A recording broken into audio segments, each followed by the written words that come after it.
കലാമണ്ഡലം സത്യഭാമ. ഇപ്പം സത്യഭാമന്നേ ഉള്ളൂന്ന് തോന്നുന്നു. കലാമണ്ഡലം എടുത്ത് മാറ്റിയെന്ന് തോന്നുന്നു. കുറച്ചു മുമ്പ് ഞാൻ ഒരു ന്യൂസ് കണ്ടിരുന്നു. കലാമണ്ഡലത്തിൽ നിന്ന് പുറത്താക്കി. ഈ ഒരു പ്രശ്നത്തിന്റെ പേരിൽ. എന്താണ് പ്രശ്നം അല്ലേ? അതല്ലേ അത് പറയാൻ വേണ്ടിയിട്ടാണ് ഞാൻ വന്നത്. അപ്പം എല്ലാവർക്കും മച്ചാൻ ടോക്സിലേക്ക് സ്വാഗതം. നമ്മൾ തുടർന്നും ഇതേപോലുള്ള റിയാക്ഷനും റിവ്യൂ ഒക്കെ ആയിട്ട് വരുന്നതായിരിക്കും. അപ്പോൾ ഫോളോ ചെയ്യുക ഇതേപോലുള്ള. അപ്പം നമുക്ക് ടോപ്പിക്കിലേക്ക് വരാം. ഇന്ന് സോഷ്യൽ മീഡിയ ഫുള്ള് കത്തിക്കൊണ്ടിരിക്കുന്ന ഒരു പ്രശ്നം എന്ന് പറയുന്നത് വംശീയ അധിക്ഷേപം എന്നുള്ള സത്യഭാമ, കലാമണ്ഡലം സത്യഭാമ RLV രാമകൃഷ്ണനെതിരെ. RLV രാമകൃഷ്ണൻ ആരാന്ന് എല്ലാവർക്കും അറിയാം. നമ്മുടെ കലാപന്മണി സാറിൻ്റെ അനിയനാണ്, ബ്രദറാണ്. അപ്പം പുള്ളിക്കാരൻ ഒരു മിമിക്രി ആർട്ടിസ്റ്റും പിന്നെ അതേപോലെ മോഹിനിയാട്ടം ഒക്കെ ഞാനും കണ്ടിട്ടുള്ളത്. എന്നെ TV-യിൽ ഞാൻ കണ്ടിട്ടുണ്ട്. പുള്ളിക്കാരൻ മോഹിനിയാട്ടം ഒക്കെ ചെയ്യുന്ന കാര്യം ഞാൻ കണ്ടിട്ടുള്ളത്. മിമിക്രി ചെയ്യുന്നതൊക്കെ കണ്ടിട്ടുള്ളതാണ്. അപ്പം കലാമണ്ഡലം സത്യഭാമ എന്ന് പറയുന്ന നൃത്താധ്യാപികയാണ്.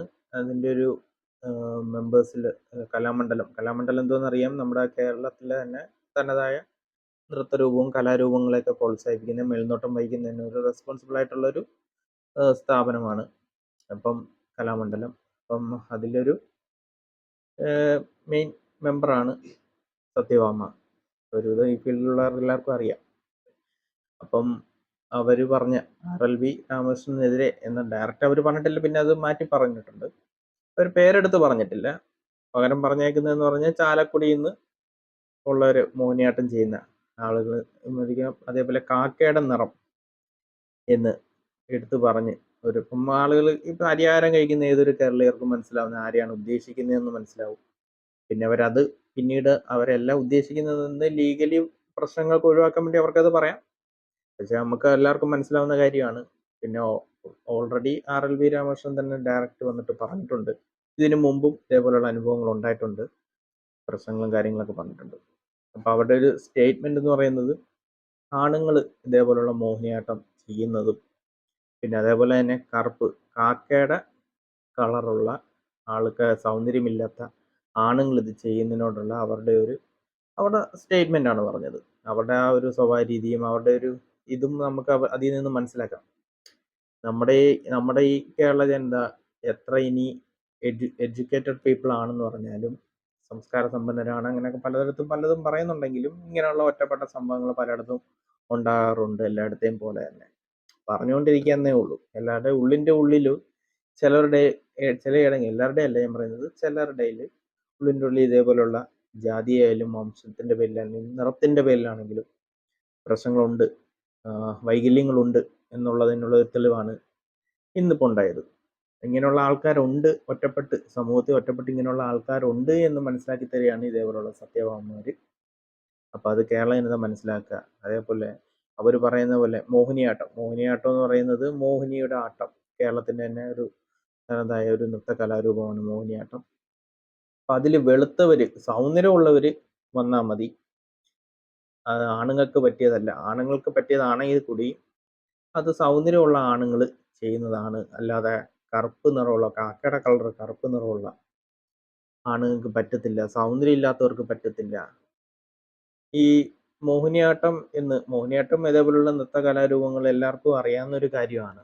ഇതിൻ്റെ പുറകിൽ ഇപ്പോൾ ഇത് പഠിച്ചു വരുന്നതിന് ചിലവുകളും, പിന്നെ ഇത് ഒരു അരങ്ങേറ്റം തന്നെ എന്തോരം ക്യാഷ് ചിലവാക്കിയിട്ടാണ്. അത് മേക്കപ്പ് ആണെങ്കിൽ അതിൻ്റെ ഓരോ ഡ്രസ്സും ഓരോ കാര്യങ്ങളും അതിൻ്റെ ഒരു സംഭവങ്ങളൊക്കെ ഉണ്ട്. എനിക്കെൻ്റെ ആധികാരികമായി അറിയത്തില്ല. ആ സംഭവങ്ങളൊക്കെ വാങ്ങുന്നതിന് തന്നെ നല്ല ചിലവാണെന്നറിയാം. കാര്യം എൻ്റെ വൈഫ് ഇതൊക്കെ ഡാൻസ് ഒക്കെ ചെയ്തിട്ടുണ്ട്. അപ്പം പുള്ളിക്കാരി പറഞ്ഞ് എനിക്ക് നല്ല അറിയാം. അപ്പോൾ ഓരോരോ സാധനത്തിന് തന്നെ ആണെങ്കിലും, തലയിലിടുന്നതാണെങ്കിലും, മേക്കപ്പിനാണെങ്കിലും, ഡ്രസ്സിനാണെങ്കിലും നല്ല ക്യാഷ് ആവുമെന്ന് അറിഞ്ഞിട്ടുണ്ട്. അപ്പോൾ എപ്പോഴും നമ്മുടെ ഈ ഒരു ലോ ബഡ്ജറ്റ് ഉള്ള ഒരു ഫാമിലിക്കോ അല്ലെങ്കിൽ മിഡിൽ ബഡ്ജറ്റ് ഫാമിലിക്കോ, ഏതൊരു ഫാമിലിക്കാണെങ്കിലും അത് അഫോർഡബിൾ അല്ല. ഇതേപോലെ ഇപ്പം നല്ലൊരു ഡാൻസ് കളിക്കുന്ന ഒരു കുട്ടിയാണെങ്കിൽ കൂടി അത് ഇപ്പോൾ വളർത്തിക്കൊണ്ട് വരിക, ഒന്നെന്ന് പറഞ്ഞാൽ അവരെ പഠിപ്പിക്കുന്നതിനുള്ള പ്രശ്നങ്ങൾ, പിന്നെ ഇതേപോലുള്ള മെറ്റീരിയൽ വാങ്ങുന്നതിനുള്ള പ്രശ്നങ്ങൾ, അല്ലാതെ തന്നെയുള്ള ഇത്രയുള്ള പ്രശ്നങ്ങളുണ്ട്. അതേപോലെ മേക്കപ്പ് ഓരോ ഇതിനും ഓരോ മേക്കപ്പിന് എത്ര രൂപ വെച്ചാണ് മേടിക്കുന്നതെന്ന് തന്നെ അറിയാം. 6000, 7000, 10000 അങ്ങോട്ട് മേളിലോട്ട് മേടിക്കുന്നുണ്ട് അവർ. അരങ്ങേറ്റത്തിനാണെങ്കിൽ ഇത്രയും കാശ് മേടിക്കുന്നുണ്ട്. അപ്പം ഇതൊക്കെ താണ്ടിയിട്ട് അവർ വരുന്നു. അവർ ഇതൊക്കെ സ്ട്രഗിൾ ചെയ്തിട്ടും അവരുടെ മാതാപിതാക്കൾ മക്കളെ വളർത്തിക്കൊണ്ട് പഠിച്ച് വളർത്തിക്കൊണ്ട് വരുന്ന അവരെ ഇതേപോലുള്ള ഓരോരോ തടസ്സങ്ങളും ഇതേപോലുള്ള പ്രശ്നങ്ങളും ഇതും കൂടി ഫേസ് ചെയ്യുന്നുണ്ടെന്ന് വെളിവാക്കുന്ന ഒരു കാര്യമാണ് ഇന്ന് വന്നത്. കറുത്തവർക്ക് മോഹിനിയാട്ടം പറ്റത്തില്ലേ? അതെനിക്ക് മനസ്സിലായി. എന്ത് കറുപ്പ് വെളുപ്പ് എന്നൊരു നൃത്തകലാരൂപത്തിൽ കറുപ്പ് വെളുപ്പ് എന്ന് പറയുന്നതിൽ എനിക്ക് മനസ്സിലാവുന്നില്ല. ഒന്ന് സത്യഭാമ എന്ന് പറയുന്ന പുള്ളിക്കാരിക്ക് 2 മേഖല പറയുകയാണെങ്കിൽ തന്നെ, ഒന്ന് ഗുരു എന്ന മേഖലയും അതേപോലെ തന്നെ നൃത്ത മേഖല. പുള്ളിക്കാരി രണ്ടും കൂടി ഉണ്ട്. ഗുരു എന്ന നിലയ്ക്ക് നോക്കിയാലും ഒരു നൃത്തം ചെയ്യുന്ന ഒരു വ്യക്തി എന്ന നിലയിൽ, നർത്തകി എന്ന നിലയ്ക്ക് നോക്കിയാലും രണ്ടിലും ഫെയിലിയർ ആണ് എന്ന് തന്നെ പറയാം. നല്ല പക്വതയുള്ള ഒരു വ്യക്തി എന്നേ പറയാൻ പറ്റത്തുള്ളൂ. കാര്യം എന്ന് പറഞ്ഞു കഴിഞ്ഞാൽ, ഗുരു എന്ന നിലയ്ക്ക് നോക്കിയാണ് ഒരു ഗുരുവും ശിഷ്യന്മാരെ ജാതിയോ മതമോ നിറമോ നോക്കിയിട്ടല്ല അവർക്ക് അറിവ് പകർന്നു കൊടുക്കുന്നത്. ഏതൊരു അറിവല്ല, ഏതൊരു കലാരൂപമാണെങ്കിലും അറിവ് പകർന്നു കൊടുക്കുന്ന ആൾ ഗുരു തന്നെയാണ്. അത് വിദ്യാഭ്യാസം ഒരു വിദ്യയാണെങ്കിലും ഏതൊരു കലാരൂപം എന്ത് പറഞ്ഞു കൊടുക്കുന്ന ആരാണെങ്കിലും ഗുരു എന്ന് പറയുമ്പോഴത്തേക്കും ഒരു വേർതിരിവില്ല. എല്ലാ ശിഷ്യന്മാരും ഒരേപോലെ ആയിരിക്കണം. അപ്പൊ ഇതിലൊരു വേർതിരിവ് കാണുന്ന ഒരു വ്യക്തിയെ ഗുരുവായിട്ട് അംഗീകരിക്കാനും പറ്റത്തില്ല. അപ്പൊ ഗുരുവായിട്ട് ആ നിലയ്ക്ക് അവരെ ഇതിൽ പൊസിഷനിൽ കാണാനും ആർക്കും സാധിക്കത്തില്ല. അപ്പോൾ ഈ ഒരു പ്രശ്നത്തിന്റെ പേരിലാണ് അവരിത് പുറത്താക്കിയെങ്കിൽ ഒരിക്കലും അതൊരു ശാശ്വതമായിട്ടൊരു ഇതല്ല. അവരുടെ ആ തെറ്റ് അവർ മനസ്സിലാക്കുന്നില്ല. അവരുടെ സംസാരത്തിൽ നിന്ന് മനസ്സിലാവും, അവർ തെറ്റ് മനസ്സിലാക്കുന്നില്ല. അവർ ഓരോന്നും ന്യായീകരണങ്ങൾ കണ്ടെത്തിക്കൊണ്ടിരിക്കുന്നതല്ലാതെ തെറ്റ് മനസ്സിലാക്കുന്നില്ല. അപ്പം ഇങ്ങനെയുള്ളവരെ ഗുരുസ്ഥാനത്തേക്ക് നിർത്താതിരിക്കുക, പ്രത്യേകിച്ച് കലാമണ്ഡലം പോലുള്ള നല്ലൊരു പവിത്രമായ ഒരു സ്ഥാപനത്തെ കൊണ്ടുവന്ന് ഇതേപോലുള്ള ഒരു പൊസിഷനിലൊന്നും നിർത്താതിരിക്കുക, അങ്ങത്തെ കൊടുക്കാതിരിക്കുന്നത് തന്നെ നല്ലത്. കാര്യം ഒരു നർത്തകി എന്ന നിലയിൽ ആ കലാരൂപം അത് ആ നൃത്തം ചെയ്യുന്നത്, ആ കല ആസ്വദിക്കുന്നത് എന്ന് പറയുന്നത് അത് വേറെ. അല്ലാതെ സൗന്ദര്യം വെച്ച് അളന്നിട്ടല്ല. ആ കലാരൂപം നമ്മൾ ആ പ്രകടനത്തിന്റെ ബേസിലാണ്, അല്ലെങ്കിൽ അറിവ് പ്രകടനം ഇതിന്റെ ബേസിലാണ് നമ്മൾ ആ ഒരു കലാരൂപം നമ്മൾ ആസ്വദിക്കുന്നത്. അല്ലാതെ സൗന്ദര്യത്തിന്റെ ബേസിൽ ഒരിക്കലും. സൗന്ദര്യത്തിന്റെ ബേസിൽ എന്ന് പറഞ്ഞാൽ പുള്ളിക്കാരൻ തന്നെ മേക്കപ്പ് ഇട്ട് എന്തോരം മേക്കപ്പ് ഇട്ടിട്ടാണ് അഭിനയിക്കുന്നത്. സൗന്ദര്യം ഇല്ലാഞ്ഞിട്ടാണോ അങ്ങനെയൊന്നും പറയാൻ പറ്റത്തില്ല. നമുക്ക് അവരുടെ സൗന്ദര്യം അളക്കാനും പറ്റത്തില്ല. ആരുടെയും സൗന്ദര്യം നമുക്ക് അളക്കാൻ പറ്റത്തില്ല. അത് മെലിഞ്ഞവരാണെങ്കിലും വണ്ണമുള്ളവരാണെങ്കിലും കറുത്തിട്ടാണെങ്കിലും വെളുത്തിട്ടാണെങ്കിലും എല്ലാത്തിനും അതിൻ്റെതായ സൗന്ദര്യമുണ്ട്. അപ്പൊ സൗന്ദര്യം കാണുന്നത് ഔട്ടർ വെച്ചിട്ടല്ല അളക്കുന്നത്. ഒരാളുടെ അറിവ്, അല്ലെങ്കിൽ അവരുടെ മനസ്സ്, അവരുടെ പെരുമാറ്റം, അങ്ങനെ പല കാര്യങ്ങളും നോക്കിയിട്ടാണ് നമ്മൾ ഒരാൾക്ക് കൊടുക്കുന്ന റെസ്പെക്റ്റും അതേപോലെ ആ ഒരു പൊസിഷൻ എല്ലാം നമ്മൾ അത് തിരിച്ചു കൊടുക്കുന്നത്. അപ്പം അത് വെച്ചിട്ട് അളക്കാൻ പറ്റത്തില്ല. അപ്പോൾ ഇവർക്ക് അതിന് ഒരു റെസ്പെക്റ്റോ കൊടുക്കാൻ പറ്റില്ല. സൊസൈറ്റിയിൽ ഒരു റെസ്പെക്റ്റും കൊടുക്കേണ്ട ഒരു വ്യക്തിയായിട്ട് എനിക്ക് തോന്നുന്നില്ല.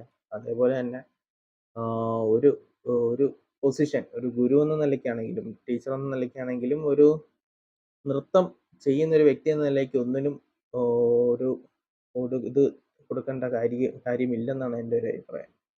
കാര്യം ഇങ്ങനെയുള്ള ആളുകളെ സൊസൈറ്റിയിൽ മുമ്പിൽ നിന്ന് കഴിഞ്ഞാൽ ആ സൊസൈറ്റിയും അതേപോലെ എന്താ പറയുക, ഇതായി പോത്തേ ഉള്ളൂ. സൊസൈറ്റിയും അതിൽ തെറ്റായ ഒരു ഇത് കാണിച്ചു കൊടുക്കുകയാണ്. ഇത് കണ്ടിട്ടായിരിക്കും ബാക്കിയുള്ളവർ മുമ്പോട്ട് പോകുന്നത്. മുന്നിൽ നിൽക്കുന്ന ആളുടെ വാക്കുകളും ഇതും കേട്ടിട്ടായിരിക്കും പിന്നീടുള്ള ആൾക്കാരും ഇത് ഫോളോ ചെയ്യുന്നത്. അപ്പം ഇങ്ങനെയുള്ള ആളുകളെ മുന്നിൽ നിർത്തി ഒരു കലാമണ്ഡലം പോലുള്ളവരടുത്തൊക്കെ സ്ഥാപനങ്ങൾ മുമ്പോട്ട് പോകുന്നതിലൂടെ ഒരു താല്പര്യമില്ല. അപ്പം ഇങ്ങനെയുള്ള ആൾക്കാരെ പിന്തള്ളി നല്ല ആൾക്കാരെ മുൻപോട്ട് കൊണ്ടുവന്ന് മുന്നോട്ട്, ഇപ്പം കല്യാണിക്കുട്ടിയമ്മയൊക്കെ ഇത്രയും വർഷമായിട്ടൊക്കെ ചെയ്യുന്നതാണ്. അപ്പം അവരിൽ നിന്ന് ഇതേണക്കൊരു വാക്കുകളോ എന്ത് ഇതായിട്ട് റെസ്പെക്റ്റ് ആയിട്ട് എല്ലാവർക്കും അവരുടെ എന്ത് റെസ്പെക്റ്റാണ്, അവരുടെ സംസാര രീതിയും എന്ത് ബഹുമാനം തോന്നുന്ന ഒരു രീതിയാണ്.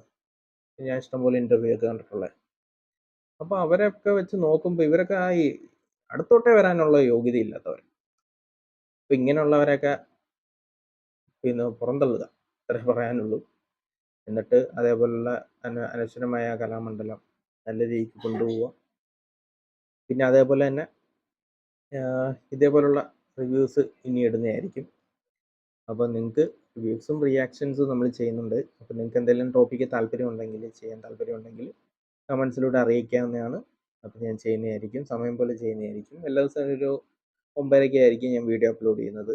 അപ്പം സപ്പോർട്ട് ചെയ്യുക എല്ലാവർക്കും. തുടർന്നും ഇതേപോലെ മച്ചോൺ ടാക്സിലൂടെ നിങ്ങൾക്ക് താല്പര്യമുള്ളവർക്ക് സപ്പോർട്ട് ചെയ്യാം, സബ്സ്ക്രൈബ് ചെയ്യാം. നിങ്ങളുടെ അഭിപ്രായങ്ങൾ കമൻസിലൂടെ പറയാം. അപ്പം കമൻസിലൂടെ പറയുമ്പം മാന്യവും അറിയാലോ, അപ്പോൾ അതേപോലെയുള്ള സംസാരങ്ങൾ സംസാരിക്കുക. അപ്പോൾ എല്ലാവരും വീഡിയോ ഇഷ്ടപ്പെട്ടെങ്കിൽ ലൈക്ക് ചെയ്യുക, ഷെയർ ചെയ്യുക, കമൻസിലൂടെ അഭിപ്രായങ്ങൾ പറയുക.